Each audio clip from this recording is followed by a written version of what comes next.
Hey, I'm Rachel Cunningham, and you're listening to Joyful Love, episode 85. If you're ready to bring joy and connection back to your marriage, stick around. Each week, I give you the tools to uplevel your thinking, open your heart, and bring joy and fun back to your relationship. Because it's not enough just to stay married. We want to love being married.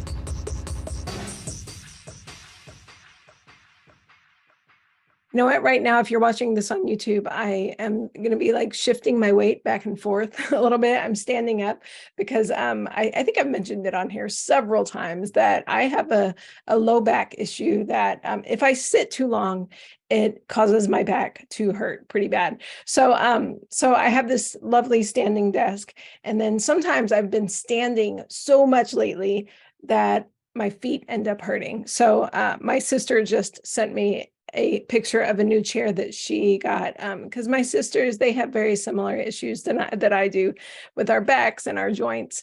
But she sent me a picture of what she called an active stool, and it's a stool that raises and lowers, and you can sit on it, and you can kind of just lean on it, and you can move on it.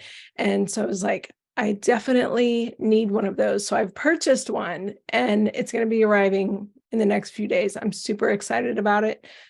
I will share on here what my experience is with it. If any of you need something that helps you just kind of be more active with your work. It's really interesting. In the last 4 or 5 years, as I've been doing this work, I've sat more than I have ever sat in my entire life. I do a lot of writing, I do a lot of content creation, I do a lot of coaching. And so, it's just those are very conducive to sitting, right? And I was thinking, man, I really want to just be able to do this work until I'm 100. I'm serious, you guys. I really imagine myself like this little old lady, 100 years old, still coaching people on how to have better marriages. That totally excites me. But in order to do so, I have to really start taking care of my body and not just taking the easy way of sitting so much. So and also taking care of my feet, because apparently they scream at me too if I stand too much. So I'm finding my balance, and as I do, I will continue to share that with you. Because if you're someone who has a desk job a lot, then you might be wanting to know these things too. But I ordered an active stool, and I'm super excited about that getting here. But that's not what this podcast is about today. I just like to share some of the things that are going on in my life with you before I start this episode. But here's what we're going to talk about today.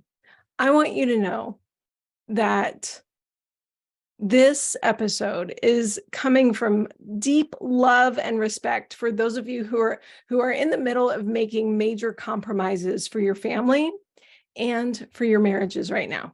We all have certain compromises that we have to make in our lives and in our relationships. And if we're going to live our lives with another human being who also has a unique brain and a unique set of desires, we get to take them into consideration for the choices that we make and the way that we live our lives, right? But I don't believe that those compromises have to come at the expense of your joy or their joy. So before I talk about how to navigate those conversations and compromises with your partner, I want you to know that I don't believe there is any right or wrong way for you to live your life. You and your family get to decide what is best for your family. Your family is not going to look like mine.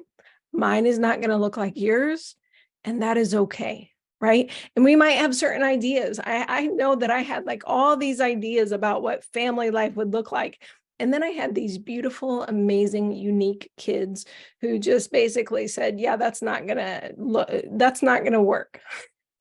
Right. And so I had to really adapt my own desires, my own needs. And my husband had to adapt, right, according to what our kids' unique personalities brought to the table. Right. So, and then as Chris and I changed over time, we had to morph and kind of figure out like, okay, what is our soul screaming for this year? And how do we make that work with our family? and it doesn't have to look like anybody else's. Okay. So that's number one. Your family does not have to look like anyone else's. And I also don't believe that compromise means that one person in the relationship wins, quote unquote, wins, and the other is left to just feel like they're trapped without the ability to have autonomy over their choices in their own life. One person should not have like complete say-so over everything in your life. You both deserve to have autonomy over the choices in your life as well, even if that comes with certain compromises and having conversations of knowing how to get there.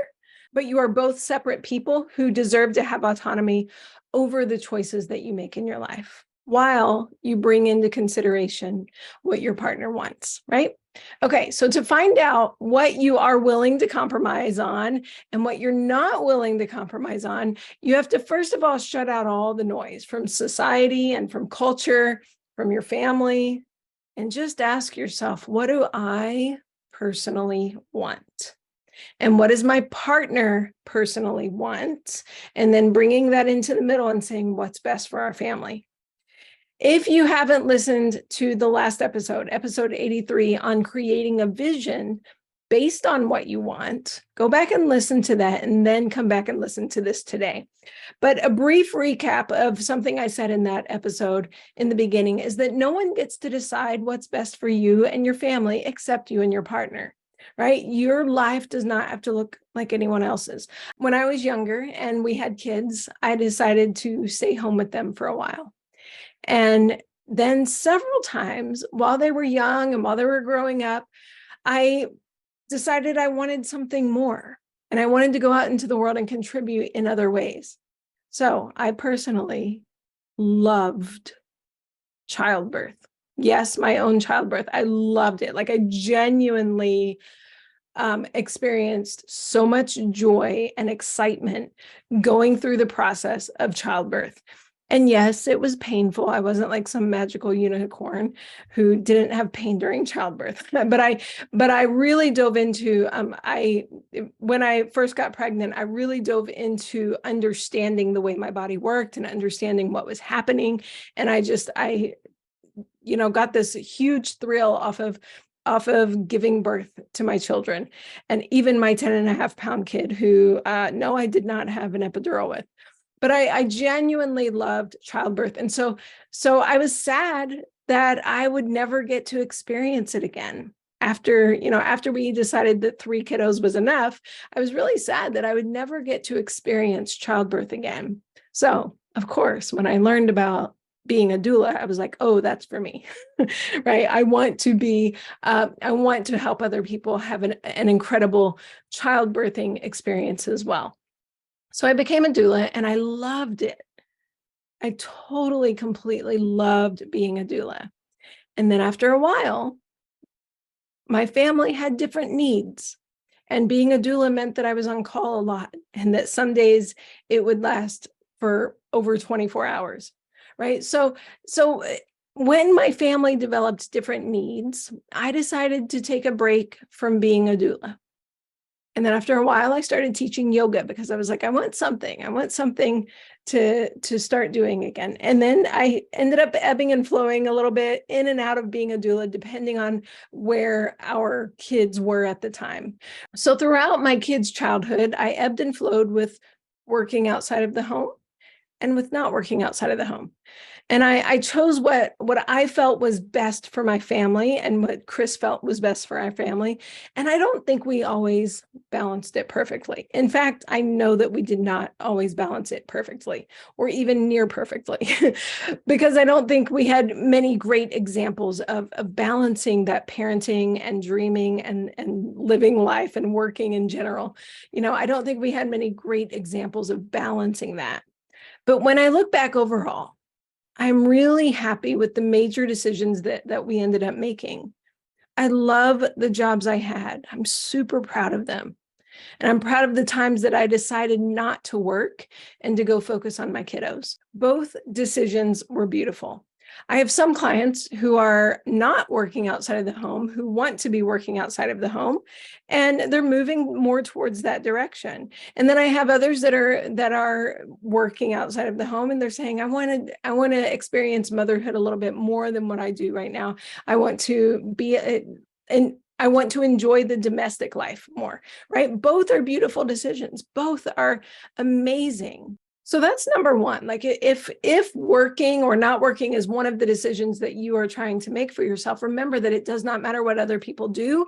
It only matters what your heart is telling you and what you and your family decide is best for you guys. So let's just push everybody else outside of your family for now. If you have a best friend who loves working, if you have a best friend who loves not working, if you have a best friend who's buying this amazing house, and like whatever other people are doing, just shut out that noise right now and just focus in to your four walls, what feels best for you. Okay, start with that. Now, let's say that you want something very different than what your partner wants, right? Your partner does matter, right? Like the rest of the world doesn't matter at telling you what you should do, but your partner's opinions, like the choices that you make and the different decisions that you make do affect your partner, and you're in this together. You're a team together. So what they think and feel is important. Okay. So for example, if you want to work and your partner believes you should stay home, that's going to affect them, right? Or vice versa. Or if there's another totally different dream that you have, like I want to remodel my house and my partner doesn't want to spend $30,000 to remodel our house, right? Or you want to go on a fancy vacation and they want to go just save some money and go camping. Or maybe you want to invest in something for yourself and your partner totally disagrees with that decision. What do you do then? What do you do when both partners want something totally different? We're going to get there. But first of all, wherever you're at right now, I want you to pause and just imagine yourself right here, right now, where you're at, even though you might want to change it, right? Where are you at right now? Now imagine that thing that you do want, that thing in the future that you're like, okay, I really want to make this change. Here's what you need to know first before you bring this to your partner, before you, or maybe you've already brought it to your partner, but before you bring it back to your partner, here's what you need to know first. The grass is not usually greener on the other side. So if you're approaching this big decision thinking, I would be happier there than I am here, I want you to know that many times that is just simply not true. There is always going to be the 50-50 of life. No matter what you do, there will always be a little or sometimes a lot of struggle in whatever you do. So if you quit your job and you come home, you may love it for a year. You may love it for a few months or a year. And then you might start saying, you know what? I'm starting to feel the stress of this now. Like I have so much more to do now that somebody is home all the time. You also might feel lonely at times because you're the main parent all of a sudden and you're doing so much alone. And you'll still have to learn to navigate, right? There will always be that 50-50. There will always be something about the change that you're going to have to navigate, right? You're going to have to navigate the new dynamics. And if you're at home right now and you're craving to go out to the workforce, it's a beautiful experience at first. And then you'll start to realize, oh, wow, there's a lot to do. I've added different things to my workload and I have to figure out this balance again, right? Either way, there are really amazing things and there are really hard things, no matter what your decisions are. And I'm just using this working more or less issue to make this point, but it's the same in any decision you make. If you decide to buy a new house, there will always be pros and cons. There will always be that 50-50 of life that's amazing and part hard, right? The grass is not greener on the other side. It's just different. So one of the things that my teacher, Brooke Castillo, often says is that before you jump to the other side of something, before you go seek another job or seek another way of life or seek a new home or seek a new car, can you first of all do the work to bring joy to your life in the circumstance that you're in now? Now, I don't always agree with this. There are some situations that I'm like, yes, of course, that's a miserable circumstance. Let's get you out as soon as possible. But for the purpose of today's episode of compromise and making decisions with your partner, it's worth asking yourself, is there something I can still learn while I'm in this situation? Is there a way I can bring more joy to this situation while we're deciding what's best? So if you're wanting a new job, and it might take a year to figure out, can you start now to find more joy and peace and confidence in the job that you're currently in?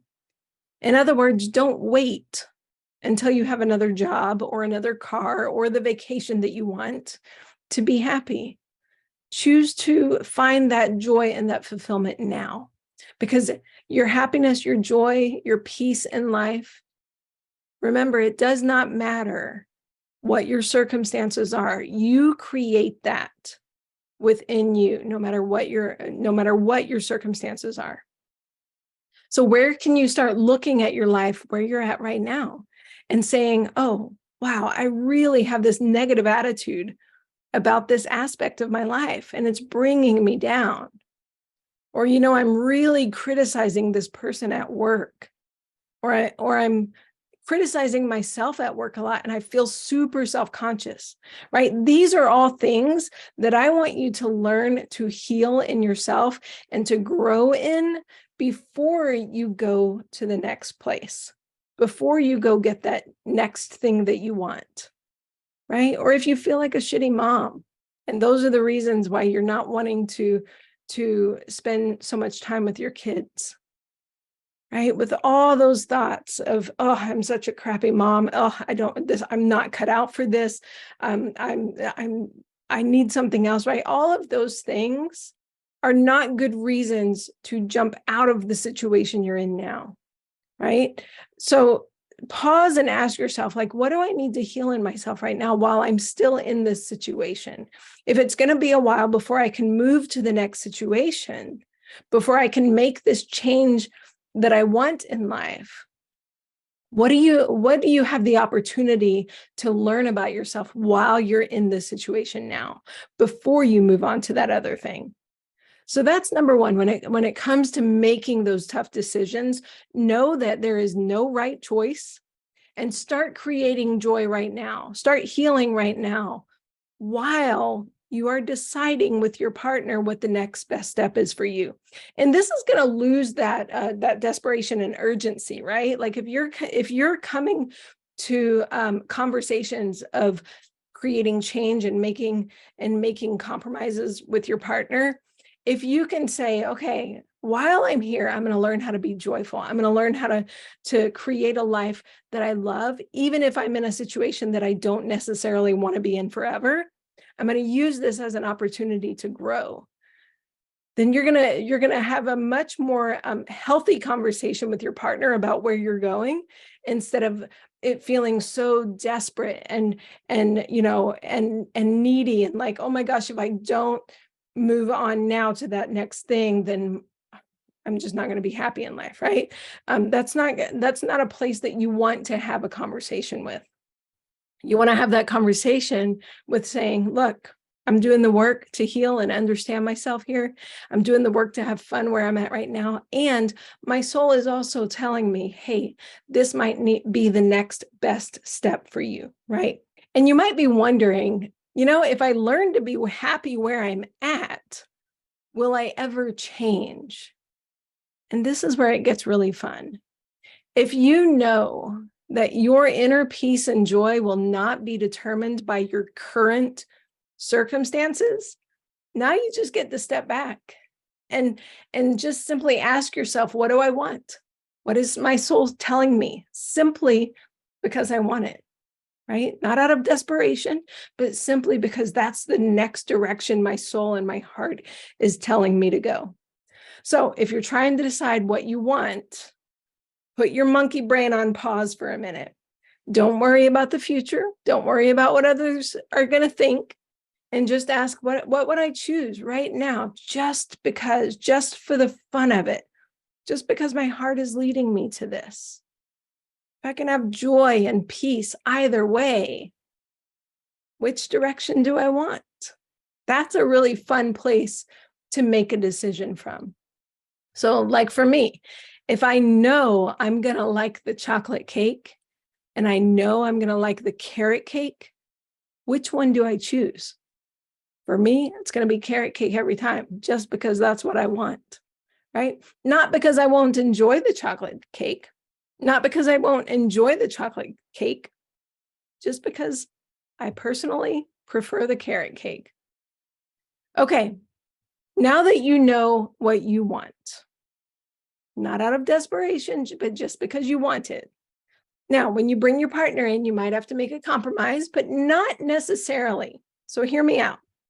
An agreement together might just take several simple, solution-focused conversations with your partner. Okay, depending on where you're at in life, depending on how many fears that your partner has about the change and how many fears you have about the change and about finances and about how this affects their future and their dreams, right? It might take several conversations to get to a place of understanding and of being able to take the next step on that decision. So it's important to approach the conversation and let them know ahead of time, you know what, babe, this is something that is really important to me to figure out, but I'm not going to rush this.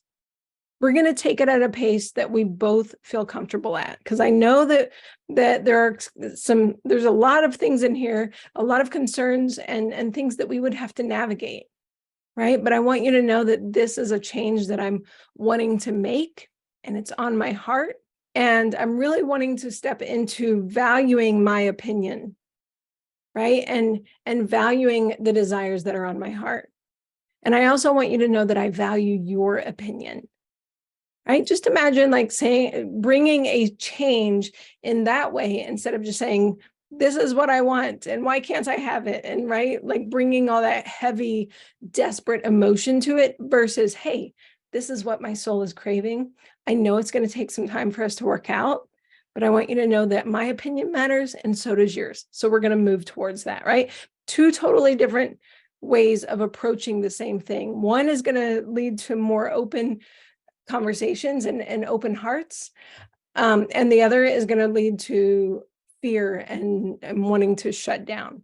But even, really letting your partner know that, how much you want this, saying, I really want this, and it might take time to figure out. And I'm willing to be patient on my part so that we can both feel comfortable with this. I did a similar thing with our dog 8 years ago. I remember sitting at the kitchen counter with my oldest child, and they were about 15 at the time. And we were looking at this cute little white mini schnauzer, and we just wanted to go adopt it that day. And it was an elderly dog, so it probably didn't have much life left. And the person who was caring for it couldn't take care of it. And we were like, oh my gosh, we want to go adopt this dog right now. And my husband, Chris, was like, oh no, absolutely not.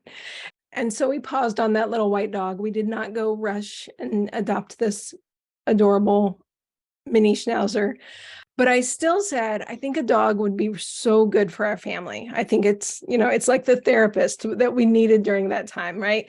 There are no therapists as good as dogs, I promise you. But especially like for kids, right? Like, yes, kids need therapists at times, but they also need dogs sometimes. So I decided, but the moral of the story is I decided not to argue about getting that specific dog. I slowed down. And so slowly over time, I brought up pictures to Chris and I said, look at these dogs, aren't they so cute? And I did some research and I started meeting him in his fears. So one of his fears was that we had thought that we had a hypoallergenic dog before, but it was a German Shepherd mix, and I ended up being allergic to it. So we had to actually, pass that dog on to another owner. And Chris he had some fears that this would happen again. So I did tons of research and found that, these mini schnauzers were hypoallergenic. And he also had concerns of me and him being the only ones to take care of a dog and the kids not taking care of it. And so, he had legitimate fears and concerns that needed to be honored and listened to. And so I continued to meet those challenges, and I continued to bring my excitement and my passion and my vision about getting a dog. And I had confidence within myself that, my opinions mattered. And I came up with the solutions over time that Chris needed to hear. And, eventually I showed him these pictures of these cute little puppy schnauzers. And I can't remember the exact trajectory of that, but a long story short, and we have a mini schnauzer now. So, and that dog, his name is Dr. John Watson, and we call him Watson for short. And that dog is my husband's best friend. Chris loves that dog more than any of us, except maybe Milo. Milo is our middle child, and Milo might love the dog more than us, actually.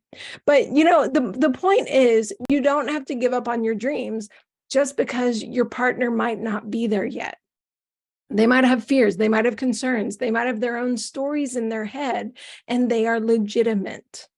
They are to be valued and respected and honored as well. But that does not mean that you should shut your own mind off from your desires. Your desires matter in your relationship too, just like theirs do.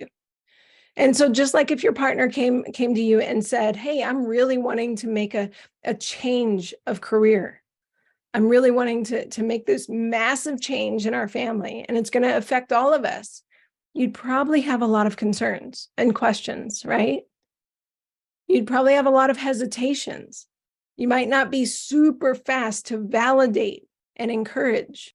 So if you want something that is totally different than what your partner wants, decide ahead of time to meet their struggles and their fears with patience and compassion, while you also increase your own confidence that you can absolutely go after what you want, even in a partnership. That's the sweet spot, right? When you can meet their struggles and fears with patience and compassion and understanding, and also continue to increase your own confidence that your opinions matter, that your desires matter. That's the sweet spot.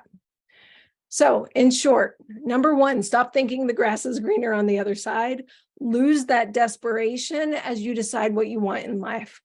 Decide to bring more joy and peace in your life right now while you are working towards that change. And then ask yourself, what do I want? Just because I want it, not because I'm desperate, not because I can't be happy without that thing, but what do I want just because my soul is telling me, hey, this is next.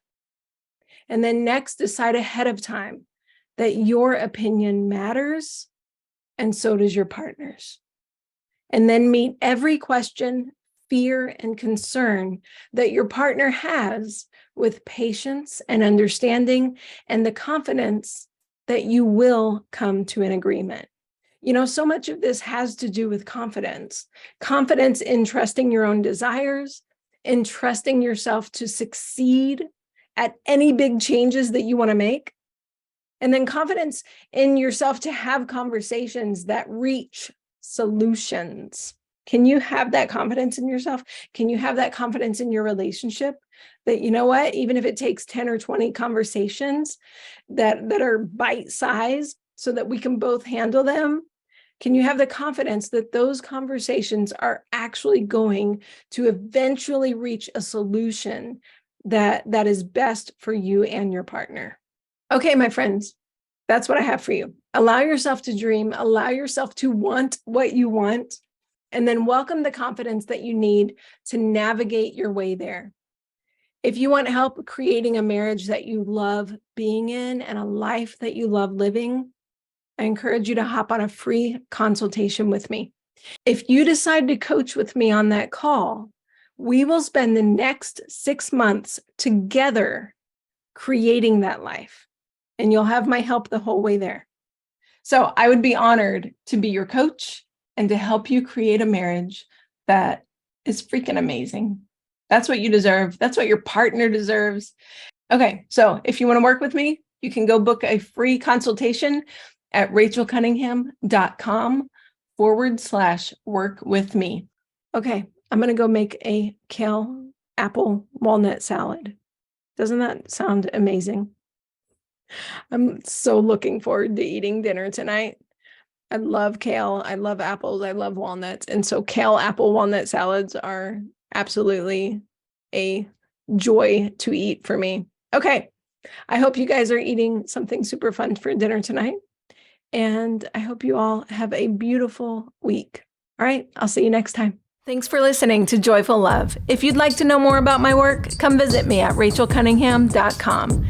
That's Rachel spelled with an AEL, Cunningham.com.